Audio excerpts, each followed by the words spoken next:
आज हम यूहन्ना की पत्री अध्याय 16 और अध्याय 17 का अध्ययन करेंगे। अध्याय 16।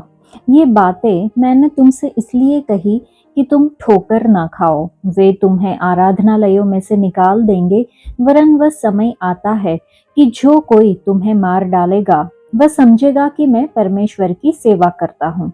ऐसा वे इसलिए करेंगे कि उन्होंने न पिता को जाना है और न मुझे जानते हैं। परंतु ये बातें मैंने इसलिए तुमसे कही कि जब इनका समय आए तो तुम्हें स्मरण आ जाए कि मैंने तुमसे पहले ही कह दिया था। मैंने आरंभ में तुमसे ये बातें इसलिए नहीं कही क्योंकि मैं तुम्हारे साथ था, परंतु अब मैं अपने भेजने वाले के पास जाता हूँ और तुम में से कोई मुझसे नहीं पूछता तू कहाँ जाता है। परंतु मैंने जो ये बातें तुमसे कही है इसलिए तुम्हारा मन शोक से भर गया है। तो भी मैं तुमसे सच कहता हूँ कि मेरा जाना तुम्हारे लिए अच्छा है, क्योंकि यदि मैं न जाऊं तो वह सहायक तुम्हारे पास न आएगा, परंतु यदि मैं जाऊंगा तो उसे तुम्हारे पास भेजूंगा। वह आकर संसार को पाप और धार्मिकता और न्याय के विषय में निरुत्तर करेगा। पाप के विषय में इसलिए कि वे मुझ पर विश्वास नहीं करते, और धार्मिकता के विषय में इसलिए कि मैं पिता के पास जाता हूँ और तुम मुझे फिर न देखोगे। न्याय के विषय में इसलिए कि संसार का सरदार दोषी ठहराया गया है। मुझे तुमसे और भी बहुत सी बातें कहनी है, परंतु अभी तुम उन्हें नहीं सह सकते। परंतु जब वह अर्थात सत्य का आत्मा आएगा तो तुम्हें सब सत्य का मार्ग बताएगा, क्योंकि वह अपनी ओर से न कहेगा, परंतु जो कुछ सुनेगा वही कहेगा और आने वाली बातें तुम्हें बताएगा। वह मेरी महिमा करेगा, क्योंकि वह मेरी बातों में से लेकर तुम्हें बताएगा। जो कुछ पिता का है वह सब मेरा है, इसलिए मैंने कहा कि वह मेरी बातों में से लेकर तुम्हें बताएगा। थोड़ी देर में तुम मुझे न देखोगे और फिर थोड़ी देर में मुझे देखोगे। तब उसके कुछ चेलों ने आपस में कहा, यह क्या है जो वह हमसे कहता है, थोड़ी देर में तुम मुझे न देखोगे और फिर थोड़ी देर में मुझे देखोगे, और यह इसलिए कि मैं पिता के पास जाता हूँ। तब उन्होंने कहा, यह थोड़ी देर जो वह कहता है क्या बात है? हम नहीं जानते कि वह क्या कहता है। यीशु ने यह जानकर कि वे मुझसे पूछना चाहते हैं, उनसे कहा, क्या तुम आपस में मेरी इस बात के विषय में पूछताछ करते हो?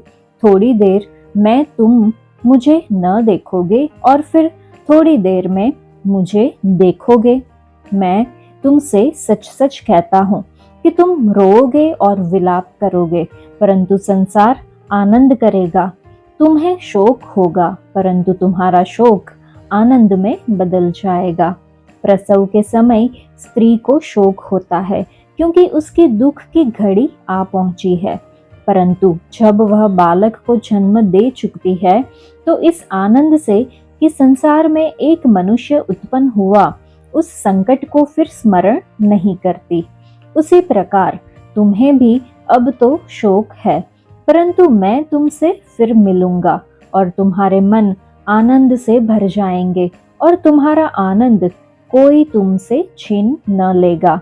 उस दिन तुम मुझसे कुछ न पूछोगे। मैं तुमसे सच सच कहता हूँ, यदि पिता से कुछ मांगोगे तो वह मेरे नाम से तुम्हें देगा। अब तक तुमने मेरे नाम से कुछ नहीं मांगा, मांगो तो पाओगे, ताकि तुम्हारा आनंद पूरा हो जाए। मैंने ये बातें तुमसे दृष्टांतों में कही है, परंतु वह समय आता है कि मैं तुमसे फिर दृष्टांतों में नहीं कहूँगा, परंतु खोल कर तुम्हें पिता के विषय में बताऊंगा। उस दिन तुम मेरे नाम से मांगोगे, और मैं तुमसे यह नहीं कहता कि मैं तुम्हारे लिए पिता से विनती करूंगा, क्योंकि पिता तो आप ही तुमसे प्रेम रखता है, इसलिए कि तुमने मुझसे प्रेम रखा है और यह भी विश्वास किया है कि मैं पिता की ओर से आया।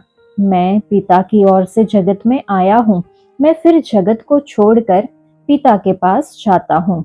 उसके चेलों ने कहा, देख, अब तो तू खोल कर कहता है और कोई दृष्टांत नहीं कहता। अब हम जान गए हैं कि तू सब कुछ जानता है और इसकी आवश्यकता नहीं कि कोई तुझसे कुछ पूछे। इससे हम विश्वास करते हैं कि तू परमेश्वर की ओर से आया है। यह सुन यीशु ने उनसे कहा, क्या तुम अब विश्वास करते हो? देखो, वह घड़ी आती है, वरन आ पहुंची है, कि तुम सब तितर बितर होकर अपना अपना मार्ग लोगे और मुझे अकेला छोड़ दोगे। तो भी मैं अकेला नहीं, क्योंकि पिता मेरे साथ है। मैंने ये बातें तुमसे इसलिए कही कि तुम्हें मुझ में शांति मिले। संसार में तुम्हें क्लेश होता है, परंतु ढाढ़स बांधो, मैंने संसार को जीत लिया है। इस अध्याय में वचन 7 को जब हम पढ़ते हैं तो लिखा है कि मेरा जाना तुम्हारे लिए अच्छा है, क्योंकि यदि मैं न जाऊं तो वह सहायक तुम्हारे पास न आएगा। जब यीशु ने यह कहा तो उसके चेलों ने सोचा होगा, यीशु का हमें छोड़कर चले जाना हमारे लिए अच्छा कैसे हो सकता है।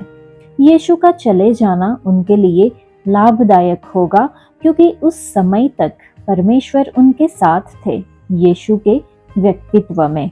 लेकिन यीशु के चले जाने के बाद परमेश्वर उनके भीतर होंगे पवित्र आत्मा के व्यक्तित्व में। इसलिए जबकि यीशु की शारीरिक अनुपस्थिति दिल तोड़ने वाली होगी, पवित्र आत्मा के माध्यम से उनकी आत्मिक उपस्थिति और भी ज्यादा शक्तिशाली होगी। यही वह अविश्वसनीय फायदा है जिसके बारे में यीशु बात कर रहे थे। पतरस यीशु के पुनरुत्थान के बाद अपने पुराने तरीकों मतलब कि मछली पकड़ने पर वापस चला गया। वह शायद निराश था, शायद 3 बार यीशु का इनकार करने के अपराध के बोझ से जूझ रहा होगा।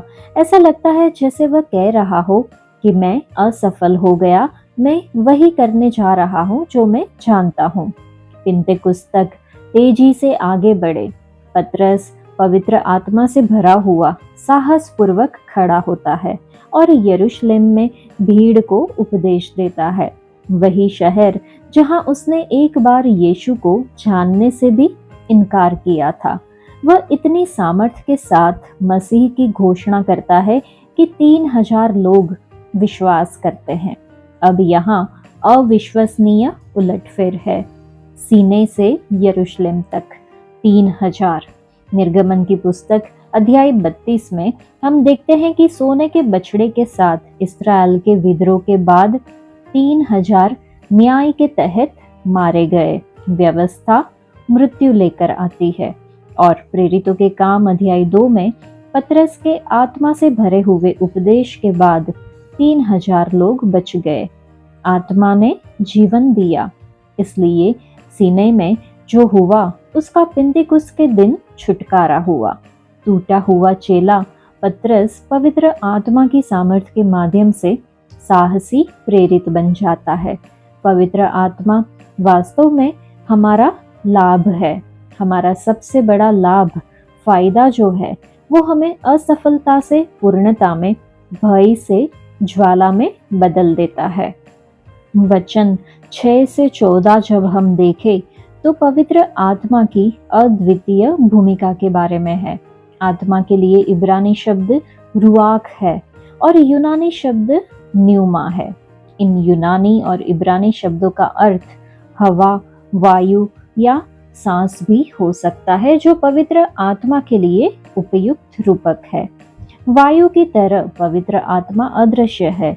कोई भी आत्मा को देख या छू नहीं सकता, फिर भी हम जानते हैं कि वो मौजूद है और एक गतिशील सामर्थ्य है। हवा की तरह जो जहां चाहे वहां बहती है। आत्मा का अपना तरीका है और उसे नियंत्रित या हेरफेर नहीं किया जा सकता। सांस की तरह जो हमारे फेफड़ों को भरती है। आत्मा हमारे अस्तित्व को भरती है, हमें आत्मिक जीवन देती है।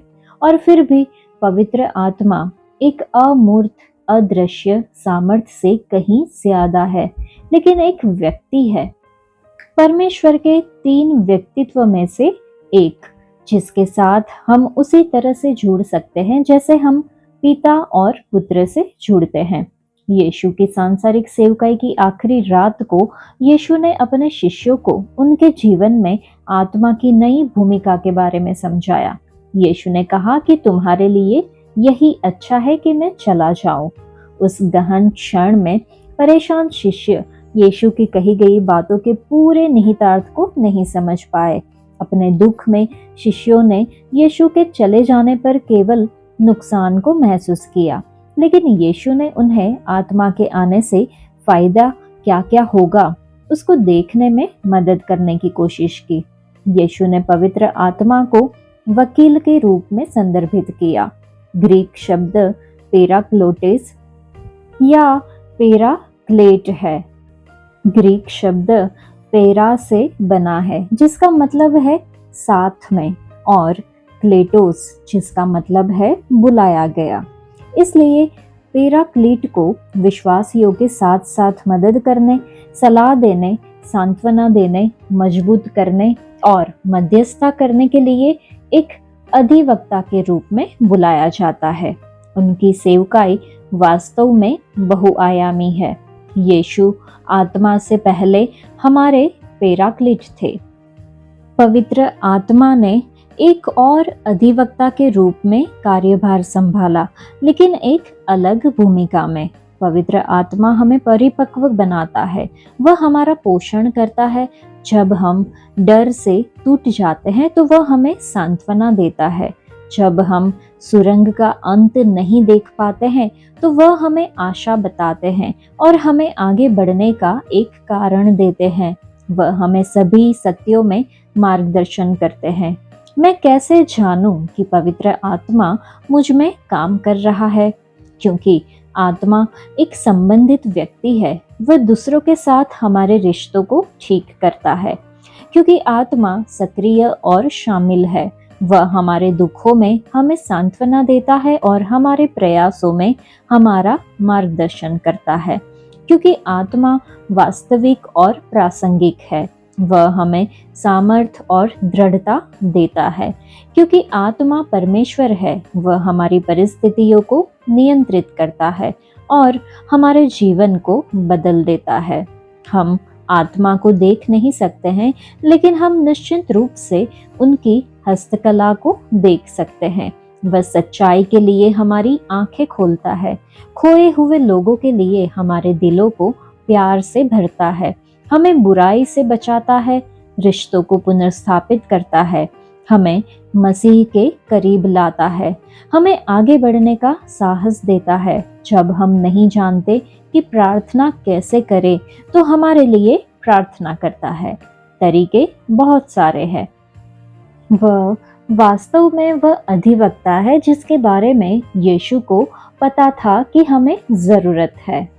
वचन 32 और 33 को हम देखें तो लिखा है, देखो वह घड़ी आती है, वरन आ पहुंची है कि तुम सब तितर बितर होकर अपना अपना मार्ग लोगे और मुझे अकेला छोड़ दोगे। तो भी मैं अकेला नहीं, क्योंकि पिता मेरे साथ है। मैंने ये बातें तुमसे इसलिए कही है कि तुम्हें मुझ में शांति मिले। संसार में तुम्हें क्लेश होता है, परंतु ढाढ़स बांधो, मैंने संसार को जीत लिया है। अकेलापन एक गंभीर बीमारी है जो दुनिया को तबाह कर रही है। कलीसिया भी इस महामारी से अछूती नहीं है। अकेलापन परिवारों और समुदायों को तोड़ रहा है। दोस्त एक दूसरे को नजरअंदाज करते हैं, भाई बहन एक दूसरे को नजरअंदाज करते हैं, माता पिता बच्चों को नजरअंदाज करते हैं, बच्चे माता पिता को नजरअंदाज करते हैं। अकेलेपन पर काबू पाने के लिए लोग अक्सर भयानक काम करते हैं। वे गलत, पापी विचारों और व्यसनी कार्यों से जुड़ जाते हैं। वे कुछ ऐसी गतिविधियों के आदी हो जाते हैं जिन्हें रोकना बहुत ही मुश्किल होता है।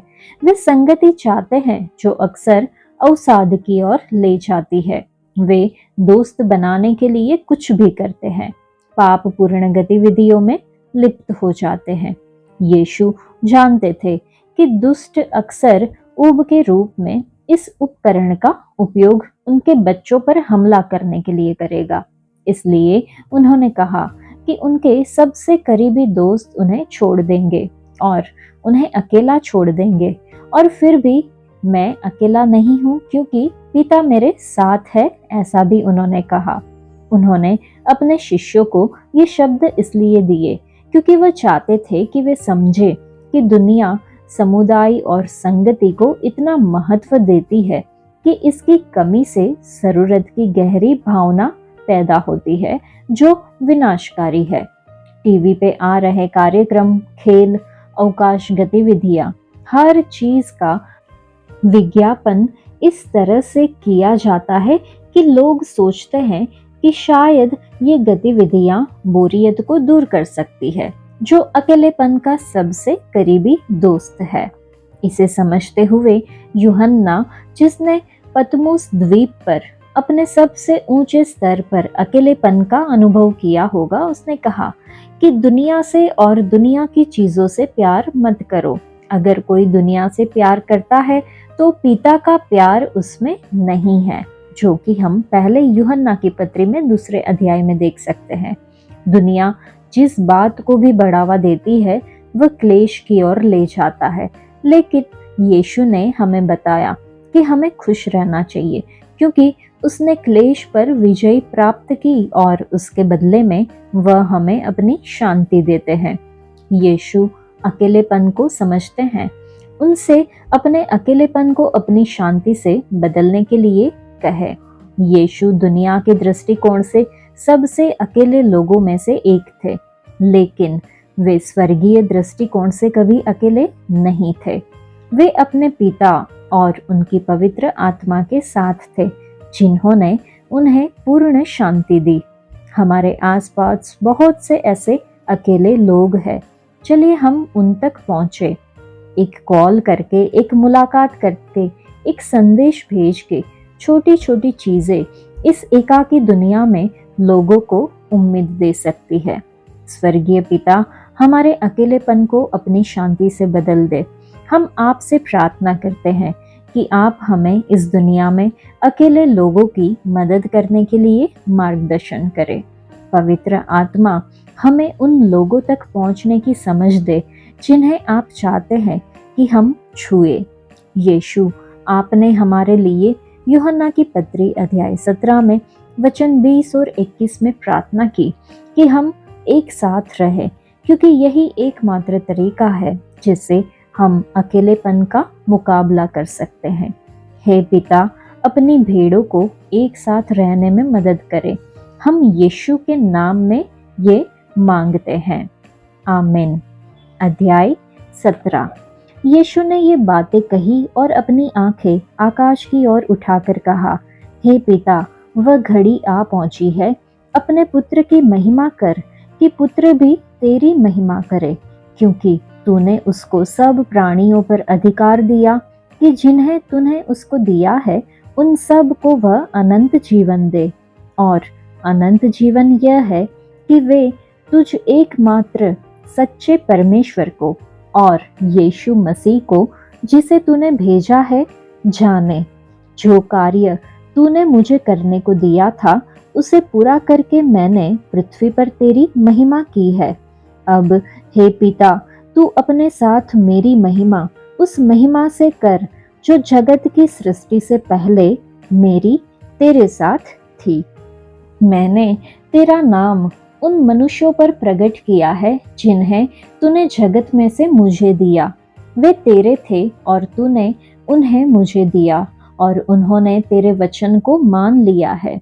अब वे जान गए हैं कि जो कुछ तूने मुझे दिया है वे सब तेरी ओर से है, क्योंकि जो वचन तूने मुझे दिए मैंने उन्हें उनको पहुंचा दिया और उन्होंने उनको ग्रहण किया और सच सच जान लिया कि मैं तेरी ओर से आया हूँ और विश्वास कर लिया है कि तू ही ने मुझे भेजा।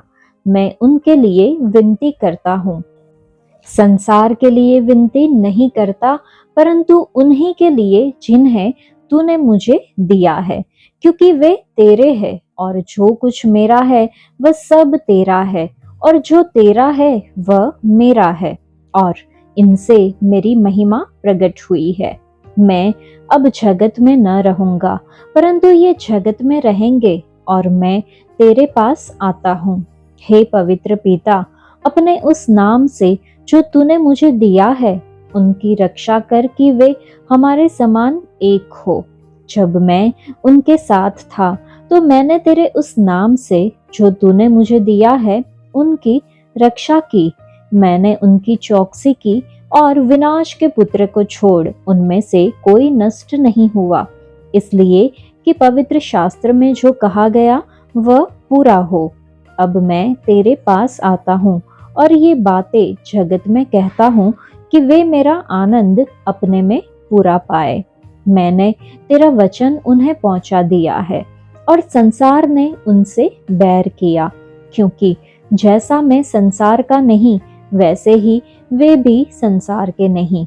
मैं ये विनती नहीं करता कि तू उन्हें जगत से उठा ले, परंतु यह कि तू उन्हें उस दुष्ट से बचाए रख। जैसे मैं संसार का नहीं वैसे ही वे भी संसार के नहीं। सत्य के द्वारा उन्हें पवित्र कर। तेरा वचन सत्य है। जैसे तूने मुझे जगत में भेजा वैसे ही मैंने भी उन्हें जगत में भेजा, और उनके लिए मैं अपने आप को पवित्र करता हूँ, ताकि वे भी सत्य के द्वारा पवित्र किए जाए। मैं केवल इन्हीं के लिए विनती नहीं करता, परंतु उनके लिए भी जो इनके वचन के द्वारा मुझ पर विश्वास करेंगे, कि वे सब एक हो, जैसा तू है पिता मुझ में है और मैं तुझ में हूँ, वैसे ही वे भी हम में हो, जिससे संसार विश्वास करे कि तू ही ने मुझे भेजा है। वह महिमा जो तूने मुझे दी मैंने उन्हें दी है, कि वे वैसे ही एक हो जैसे कि हम एक है। मैं उनमें और तू मुझ में, कि वे सिद्ध होकर एक हो जाए, और संसार जाने कि तू ही ने मुझे भेजा, और जैसा तूने मुझसे प्रेम रखा वैसा ही उनसे प्रेम रखा। हे पिता, मैं चाहता हूँ कि जिन्हें तूने मुझे दिया है, जहाँ मैं हूँ वहाँ वे भी मेरे साथ हो, कि वे मेरी उस महिमा को देखे जो तूने मुझे दी है, क्योंकि तूने जगत की उत्पत्ति से पहले मुझसे प्रेम रखा। हे धार्मिक पिता, संसार ने मुझे नहीं जाना, परंतु मैंने तुझे जाना, और इन्होंने भी जाना कि तू ही ने मुझे भेजा है। मैंने तेरा नाम उनको बताया और बताता रहूंगा। जो प्रेम तुझको मुझसे था वह उनमें रहे और मैं उनमें रहूं। इस अध्याय को यीशु की महायाजकीय प्रार्थना के रूप में भी कहा जाता है। यह परमेश्वर पिता को अनंत और एकमात्र सच्चे परमेश्वर और उनके पुत्र के रूप में यीशु मसीह को स्वीकारे जाने की प्रार्थना है, क्योंकि परमेश्वर पिता ने उसको सब प्राणियों पर अधिकार दिया, कि जिन्हें तूने उसको दिया है उन सबको वह अनंत जीवन दे। और अनंत जीवन यह है कि वे तुझ एकमात्र सच्चे परमेश्वर को और यीशु मसीह को, जिसे तूने भेजा है, जाने। जो कार्य तूने मुझे करने को दिया था उसे पूरा करके मैंने पृथ्वी पर आपकी महिमा की है, ऐसा लिखा है। परमेश्वर के पुत्र की ओर से ये कितनी साहसिक और उचित घोषणा है। सचमुच उन्होंने वह सब कुछ किया जो परमेश्वर पिता उनसे करवाना चाहते थे। वह पिता की इच्छा के स्पष्ट अनुपालन में थे। उनकी घोषणा थी कि मेरा भोजन यह है कि मैं अपने भेजने वाले की इच्छा के अनुसार चलूं और उनका काम पूरा करूं। इब्रानियों की पत्री अध्याय 10 में हम समझ सकते हैं, लिखा है, तब मैंने कहा, देख मैं आ गया हूँ, पवित्र शास्त्र में मेरे विषय में लिखा हुआ है, ताकि हे परमेश्वर तेरी इच्छा पूरी करूं। परमेश्वर के पुत्र का अंतिम उद्देश्य अगर हम देखें तो समस्त मानव जाति के लिए अपना जीवन समर्पित करना था। परमेश्वर पिता ने न तो बलिदान और भेंट और पाप बलि और होम बलि को कभी चाहा और न ही उनसे कभी प्रसन्न हुए। लेकिन परमेश्वर के पाप रहित पुत्र का लहू ही पाप के दंड को तोड़ने और उस ऋण को चुकाने के लिए पर्याप्त था, जिसे कोई मनुष्य नहीं चुका सकता था या चुका सकता है। हम भी यीशु मसीह की तरह उस कार्य को करने की इच्छा रखें जिस कार्य को हमारे पिता परमेश्वर ने हम में से प्रत्येक को करने के लिए दिया है। हम एक उद्देश्य और एक दृष्टिकोण को लेकर उत्पन्न हुए हैं। हम हमारे सर्वोच्च परमेश्वर के राजदूत हैं। चलिए हम भी हमारे स्वामी और उद्धारकर्ता यीशु की तरह साहस पूर्वक घोषणा करें कि मैंने वह कार्य पूरा कर लिया है जो आपने मुझे करने के लिए दिया था। इस पृथ्वी पर हमारे जीवन के अंत में जब प्रभु हमें घर बुलाते हैं, चलिए हम हमेशा स्वर्ग के दृष्टिकोण को ध्यान में रखते हुए पृथ्वी पर अपना जीवन व्यतीत करें। आखिर में इस अध्याय में यीशु अपने चेलों के बीच एकता और त्रिएक परमेश्वर के साथ एकता की घोषणा करते हैं। वह उनके लिए दुष्ट से सुरक्षा प्रदान करने के लिए प्रार्थना करते हैं। कोई भी उसके अपने लोगों के लिए प्रेम की तीव्रता में यीशु की प्रार्थना की बराबरी नहीं कर सकता है। आज भी यीशु का वह प्रेम अंतरिक्ष और समय के युगों को तोड़कर हम तक पहुंचता है। जिस तरह से यीशु अपने चेलों के लिए प्रार्थना करते हैं, उससे हम कुछ बातों को सीख सकते हैं। यीशु ने अपने शिष्यों के लिए प्रार्थना की, जो उसके पिता के पास वापस जाने के बाद दुनिया में उसके प्रेम और छुटकारे के संदेश को फैलाने के सेवकाई को आगे बढ़ाएंगे। इसलिए उसने अपने स्वर्गीय पिता से अपने चेलों के लिए प्रार्थना की और मध्यस्थता की। जब शिष्यों ने क्रूस पर यीशु की भयानक पीड़ा और मृत्यु को देखा तो वे अपने जीवन के लिए बहुत डर गए, लेकिन बाद में वे मजबूत और साहसी लोग बन गए और यीशु मसीह के सामर्थी गवाह बन गए। वे प्रभु यीशु में अटूट विश्वास प्रदर्शित करेंगे, जो अन्य लोगों को भी यीशु में विश्वास करने के लिए प्रेरित करेगा। हमें भी सुसमाचार प्रचारक बनने के लिए बुलाया गया है। हम मसीह के हैं जो उस पर विश्वास करते हैं और स्वर्गीय पिता के भी है, जैसे कि यीशु उसके है और हम यीशु के हैं। वे दोनों एक है और दुनिया के उद्धार कार्य में समान हितों और जिम्मेदारियों को साझा करते हैं। हम यीशु और हमारे स्वर्गीय पिता की महिमा करते हैं जब हम यीशु के कार्य को करना जारी रखते हैं, जो इस दुनिया में उसके स्वर्गीय पिता द्वारा उसे सौंपा गया था। जो कुछ तुम करते हो तन मन से करो, ये समझकर कि मनुष्यों के लिए नहीं परंतु प्रभु के लिए करते हो। ऐसा कुलुस्सियों की पत्री अध्याय 3 में वचन 23 में लिखा है। प्रभु हमें आपकी कृपा से आपकी पवित्र इच्छा को पूरी करने में मदद करे, ऐसी हमें प्रार्थना करते रहना चाहिए। वचन 19 और 20 को जब हम पढ़ते हैं तो हम देखते हैं कि लिखा है, और उनके लिए मैं अपने आप को पवित्र करता हूँ ताकि वे भी सत्य के द्वारा पवित्र किए जाए। मैं केवल इन्हीं के लिए विनती नहीं करता परंतु उनके लिए भी जो इनके वचन के द्वारा मुझ पर विश्वास करेंगे। और वचन 21 को अगर हम पढ़े तो वहां पे लिखा है कि वे सब एक हो, जैसा तू है पिता मुझ में और मैं तुझ में हूँ, वैसे ही वे भी हम में हो, जिससे संसार विश्वास करे कि तू ही ने मुझे भेजा है। यूहन्ना रचित सुसमाचार के इस अध्याय में हम प्रभु की महायाजकीय प्रार्थना में उन्हें क्रूस का सामना करते हुए और अपने लिए प्रार्थना करते हुए देखते हैं।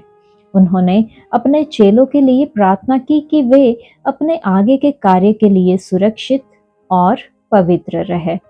उनकी प्रार्थना बाद में दूर के भविष्य की ओर भी जाती है, क्योंकि वे उन सभी के लिए प्रार्थना करते हैं जो दूर देशों और दूर युगों से मसीही बनेंगे। जब उन्होंने क्रूस का सामना किया तब भी हम उनके पूर्ण विश्वास और उज्जवल निश्चितता को देख सकते हैं। उन्होंने कभी भी परमेश्वर में या अपने अनुयायियों के प्रति अपने विश्वास में कमी नहीं आने दी। जैसे वे और उनके पिता एक है, ठीक वैसे कलीसिया की संगति के लिए उनकी प्रार्थना यह थी कि इसके सदस्य एक हो।